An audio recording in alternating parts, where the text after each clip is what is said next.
दोस्तों नमस्कार। दोस्तों वैसे तो आप थंबनेल देख करके समझ ही गए हैं कि अपन इस वीडियो में क्या बात करने वाले हैं।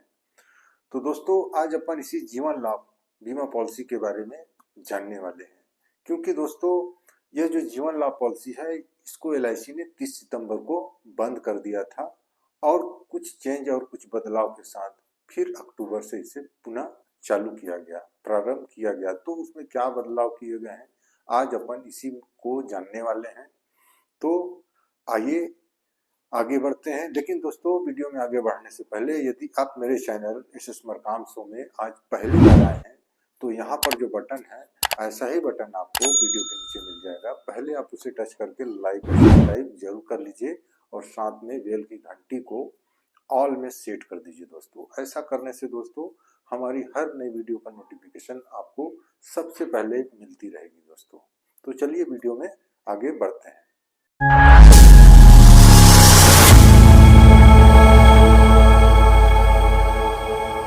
जीवन लाभ पॉलिसी के बारे में जानने वाले हैं कि इसमें क्या बदलाव हुए हैं, है ना। तो दोस्तों यहाँ पर सबसे पहले तो प्रीमियम में बदलाव किया गया है ना, पहले से और आज के प्रीमियम में यानी बदलाव हो चुके हैं। पहले कुछ और प्रीमियम थे और आज जो है कुछ और प्रीमियम इसमें हो गए हैं और भी इसी प्रकार के चेंजेस किए गए हैं यहाँ पर। तो उसका मैं आपको एक पीडीएफ लिंक दे दूंगा, आप वहां पर इस प्लान का ब्रोशर को देख पाएंगे या फिर आप डाउनलोड भी कर पाएंगे। तो आइए इसको एक स्लाइड के माध्यम से आपको समझाने का प्रयास करता हूँ। तो दोस्तों अपन आ गए हैं अपने स्लाइड पे। अब आपको बता रहा हूँ कि जो नई जीवन लाभ है इसमें क्या डिफरेंस है। जहां पर डिफरेंस है मैं आपको बताता चलूंगा। तो जीवन लाभ जो है यहाँ पर इसका जो टेबल नंबर बदल चुका है, अभी हो गया है ये 736 नंबर, है ना। पहले 900 के सीरीज में था, अभी इसका टेबल नंबर चेंज करके 736 कर दिया गया है, ठीक है। और यहाँ पर जो एज एंट्री है वह रखी गई है आपका 8 से 59 वर्ष तक, ठीक है। यानी आपके यहाँ कोई यदि 8 वर्ष के बच्चे हैं तो आप उसके लिए भी इस पॉलिसी को ले सकते हैं। और यहाँ पर 8 से 59 का जो उम्र है, यहाँ पर महिला या पुरुष इसे कोई भी ले सकते हैं इस पॉलिसी को। और जो लास्ट मैच्योरिटी एज रखी गई है वह है यहाँ पर 75 वर्ष, है ना। यानी 75 वर्ष की आयु होते होते में ही आपकी ये पॉलिसी मैच्योर हो जानी चाहिए। और जो यहाँ पर मिनिमम सम एश्योर्ड यानी कम से कम जो बीमा धन रखा गया है तो इस पॉलिसी में है वो है 2 लाख रुपए, ठीक है। यानी आप 2 लाख रुपए की पॉलिसी से इसे चालू कर सकते हैं। और जो मैक्सिमम सम एश्योर्ड है वह रखी गई है नो लिमिट, यानी यहाँ पर 2 लाख और अधिकतम है नो लिमिट, यानी उसकी कोई सीमा नहीं है। जितना का भी चाहेंगे आप इस पॉलिसी को ले पाएंगे, यह निर्भर करती है आपके इनकम पर। और अगला जो है मोड, है ना, यानी कि आप इसे कैसे पटा पाएंगे, इसके लिए कौन कौन से ऑप्शन उपलब्ध हैं। तो यहाँ पर ये 4 मोड दिए गए हैं, ईयरली, हाफ ईयरली, क्वार्टरली और मंथली। यानी आप इन 4 विकल्प में से किसी एक विकल्प का चुनाव करके आप अपनी पॉलिसी का प्रीमियम पे कर पाएंगे, ठीक है। अब आगे देखते हैं पॉलिसी टर्म, है ना, यानी समय, पॉलिसी का जो समय होने वाला वो क्या है। तो ये देखते हैं, तो वह है 16/10, 21/15 और 25/16। यानी आप इसे 16 वर्ष के लिए ले पाएंगे, 21 वर्ष के लिए ले पाएंगे और 25 वर्ष के लिए। यदि 16 वर्ष का लेते हैं तो आपको 10 वर्ष प्रीमियम पे करना है, 21 वर्ष लेते हैं तो 15 वर्ष और 25 वर्ष लेते हैं तो 16 वर्ष तक प्रीमियम देना पड़ेगा। आगे देखते हैं डेथ बेनिफिट। तो यहाँ पर जो डेथ बेनिफिट रखी गई है इस पॉलिसी में वह है 7th ईयर प्रीमियम या सम एश्योर्ड या ऑल प्रीमियम पेड ऑफ 105%, यानी आपको 7 वर्षों का प्रीमियम या बीमा धन या ऑल प्रीमियम पेड जो आप कर चुके हैं उसका 105%, यानी इनमें से जो भी ज्यादा होगा वह नॉमिनी को पे किए जाएंगे wasted simple reverse running bonus के साथ, ठीक है। अब आगे देखते हैं, आगे है राइडर, है ना। तो राइडर यहाँ पर कौन कौन से उपलब्ध है इस पॉलिसी में, आइए आपको दिखाते हैं। तो पहला राइडर है accidental death and disability benefit rider, है ना। आप इसे भी अपनी पॉलिसी में ले सकते हैं। तो इसके लिए आपको अतिरिक्त प्रीमियम देना होगा, ठीक है। यहाँ पर जो भी राइडर बताए जाएंगे उनमें से आप किसी भी राइडर को अपने पॉलिसी में ले सकते हैं अतिरिक्त प्रीमियम दे करके, ठीक है। और दूसरा जो है एक्सीडेंट बेनिफिट राइडर, ठीक है। और तीसरा है न्यू टर्म इंश्योरेंस राइडर। और चौथा है प्रीमियम व्यवहार बेनिफिट राइडर। यदि आप अपने बच्चों के नाम पे पॉलिसी लेना चाहते हैं या ले रहे हैं तो आपको प्रीमियम व्यवहार बेनिफिट राइडर जरूर लेना चाहिए। यदि आप इन राइडर के बारे में डिटेल से जानना चाहते हैं कि राइडर क्या होते हैं तो आपका आई बटन में इसका लिंक मिल जाएगा, मैं वहां पर दे दूंगा। आप वहां पर चेकआउट कर पाएंगे और देख पाएंगे कि राइडर क्या होते हैं और उसके बेनिफिट क्या होते हैं, ठीक है। अब अगला राइडर है आपका क्रिटिकल इलनेस बेनिफिट राइडर। तो दोस्तों इस पांचवा राइडर को यहाँ से हटा दिया गया है ना। यहाँ पर एक डिफरेंस हो गया है, ठीक। ये अब जो है क्रिटिकल इलनेस बेनिफिट राइडर इस पॉलिसी में नहीं है, ठीक है, इसे हटा दिया गया है।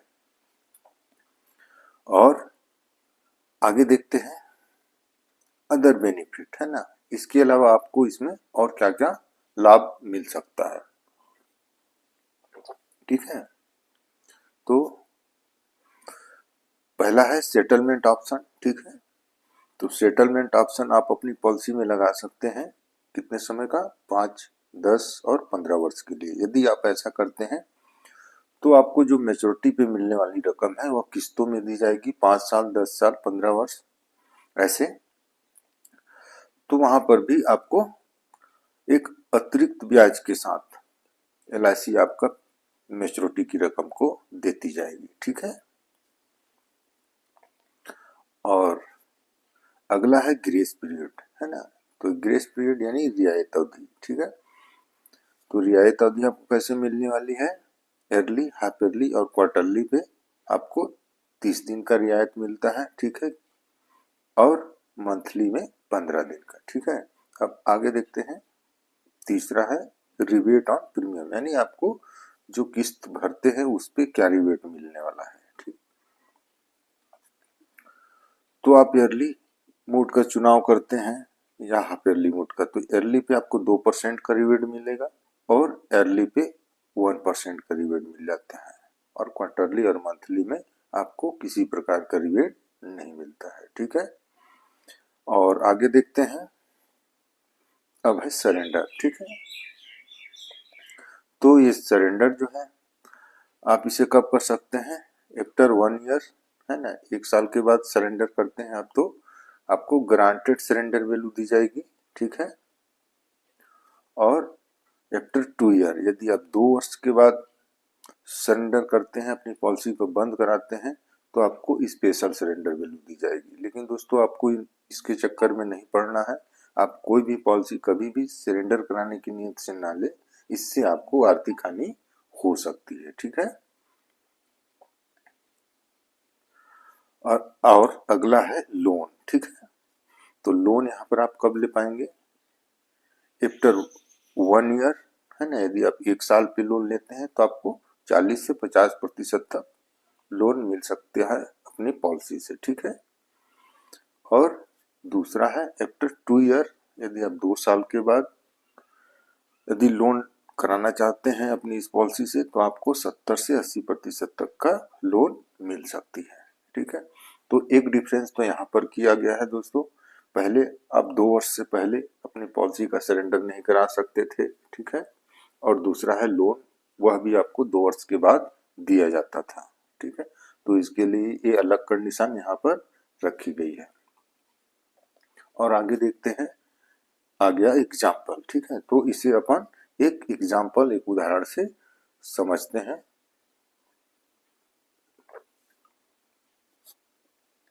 तो यहाँ पर हमने एग्जाम्पल नेम लिया है XYZ, ठीक है ना। XYZ इनाम है ना। और इनका जो एज हमने लिया हुआ है वह है 30 वर्ष। 30 वर्ष के हैं ये XYZ। और इन्होंने जो बीमा लिया है वह है 5 लाख रुपए का। ठीक है, इस पॉलिसी को इन्होंने 5 लाख रुपए का लिया हुआ है।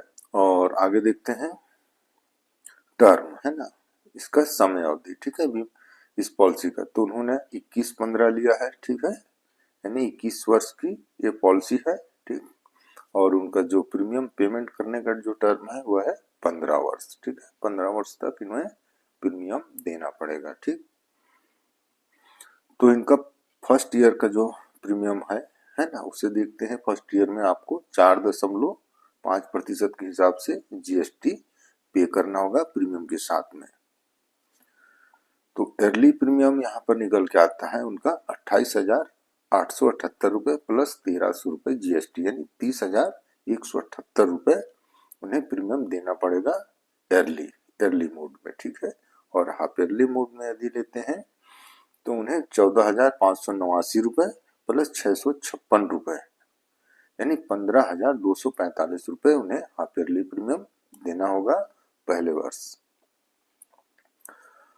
और क्वार्टरली प्रीमियम लेते हैं तो 7,369 रुपये प्लस 332 रुपये का जीएसटी, यानी 7,701 रुपये, है ना। तो ये क्वार्टरली मोड के लिए है जो 1 वर्ष तक आपको प्रीमियम पे करना होगा। और मंथली मोड का चुनाव करते हैं तो आप कितना देंगे, 2,456 रुपये प्लस 111 रुपये जीएसटी, यानी 2,567 रुपये आपको मंथली मोड में देना होगा। लेकिन दोस्तों यहाँ पर भी एक्सचेंजेस किए गए हैं। यदि आप मंथली मोड का चुनाव करते हैं तो आपको पहले 2 महीने का प्रीमियम पे करना होता था, लेकिन अब यहाँ पर आपको 3 महीने का प्रीमियम पे करना पड़ेगा। ठीक है, और आगे देखते हैं दूसरे वर्ष से। तो आपको सेकेंड ईयर से क्या प्रीमियम देने पड़ेंगे। यहाँ पर जीएसटी होगा आपका 2.25%। ठीक है, तो पहले वर्ष में क्या होने वाला है ईयरली, तो प्रीमियम तो आपका सेम ही रहेगा 28,878 रुपये। ठीक है, लेकिन यहाँ पर जो जीएसटी के रेट है वो चेंज हो जाएंगे। ठीक है, 2.25%। तो ऐसा हो जाता है तो आपका 28,878 रुपये प्लस 650 रुपये का जीएसटी, यानी 29,528 रुपये। ठीक है, दूसरे वर्ष से। और हाफ ईयरली भी क्या होने वाला है, यदि हाफ ईयरली है तो आपका तो जो प्रीमियम है वो सेम है 14,589 रुपये। ठीक है, प्लस 328 रुपये का जीएसटी, यानी 14,917 रुपये। और क्वार्टरली मोड पे आपका 7,369 रुपये प्लस 166 रुपये का जीएसटी, यानी 7,535 रुपये। और मंथली मोड में आपको 2,456 रुपये प्लस 55 रुपये का जीएसटी, यानी 2,511 रुपये, यानी ये दूसरे वर्ष से आपको ये प्रीमियम देने पड़ेंगे, है ना। लेकिन इन्होंने कौन सा मोड चुना है ये आगे देखते हैं। तो इन्होंने जो मोड लिया हुआ है, आइए, ये जो है अर्ली मोड। ठीक है ना, इन्होंने अर्ली मोड अपनी पॉलिसी में लगाई हुई है और अर्ली प्रीमियम पे कर रहे हैं। ठीक, तो इन्हें टोटल कितना प्रीमियम पे करना पड़ा है, आइए देखते हैं। इन्हें देना पड़ा है 4,43,570 रुपये लमसम ये अपना प्रीमियम पे किए। ठीक है, और इन्हें मैच्योरिटी टाइम पे क्या मिलने वाला है, इन्हें मिलेगा इनका sum assured plus bonus plus final additional bonus. ठीक है, तो वह कितना हो जाता है, आइए आगे देखते हैं। आपका हो गया इनका 5 लाख रुपए का इनका बीमा धन प्लस 4,62,000 रुपये बोनस प्लस 50,000 रुपये फाइनल एडिशनल बोनस। तो कुल मिला के हो गए इन्हें 10,12,000 रुपये इन्हें इस पॉलिसी से मैच्योरिटी पे मिल जाएंगे। ठीक है, लेकिन आगे देखते हैं दोस्तों डेथ बेनिफिट। यदि कहीं ना इनके साथ कुछ मिसहैपनिंग हो जाती है कभी तो क्या मिलने वाली है। ठीक है, तो अपन यहाँ पर क्या मानते हैं 7 वर्ष। ठीक है, कि अपन मान लेते हैं कि 7 वर्ष में इनके साथ कुछ मिसहैपनिंग हो गई, तो एक्सीडेंट है ना, एक्सीडेंट, तो एक्सीडेंट से यदि डेथ हो जाती है तो इन्हें क्या मिलेगा, सम एश्योर्ड का 2 गुना प्लस बोनस, है ना। तो कितना हो जाएगा, इन्हें 10 लाख रुपए तो इनका सम एश्योर्ड मिल जाएगा, ठीक है, 5-5 लाख रुपए करके 10 लाख प्लस 1,54,000 रुपए बोनस, यानी कुल मिला करके 11,54,000 रुपए इन्हें मिल जाएंगे, ठीक। और आगे देखते हैं नॉर्मल डेथ, यदि नेचुरल डेथ हो जाती है तो क्या मिलने वाला है, सम एश्योर्ड प्लस बोनस, यानी बीमा धन और बोनस इन्हें दिया जाएगा। कितना, 5 लाख रुपए प्लस 1,54,000 रुपए, कुल इन्हें कितने मिलने वाले हैं, 6,54,000 रुपए, ठीक। तो यह रकम किसे दी जाएंगे, इनके नॉमिनी को, ठीक है, हिज नॉमिनी। तो यह रकम उनके नॉमिनी को LIC द्वारा दे दिए जाएंगे। तो दोस्तों ये थी जीवन लाभ के बारे में, है ना, जानकारी। तो दोस्तों आशा उम्मीद करता हूं कि आपको यह प्लान, यह योजना समझ में आ गई होगी, है ना। यदि आपको समझ में नहीं आई हो तो आप दोबारा से देख लीजिएगा इस वीडियो को, यदि समय ना हो तो आप समय निकाल करके बाद में भी देख सकते हैं, ठीक है ना। तो फिर मिलेंगे किसी नए वीडियो के साथ, तब तक के लिए नमस्कार।